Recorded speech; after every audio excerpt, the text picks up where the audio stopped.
My fascination for Maharaja Hari Singh goes back to a time when I think I was very, very young, 8 or 9 years old. My first visit to the Awadh Palace and one look at the golden throne. I think I fell in love with the throne as well as the owner of the throne. The explorer in me started digging more and more information about this legendary and visionary leader. The more I learned, the more fascinated I was with this multifaceted personality.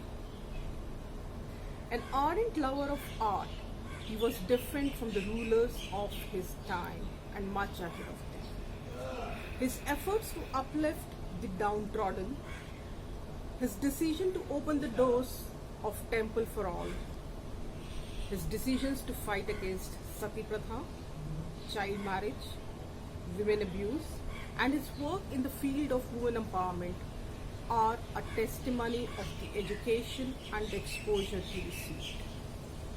To be able to dump a visiting ruler in the middle of a jungle just because he cast an evil eye on an ordinary woman reflect the character that he had and the sincerity of efforts that he made towards women empowerment.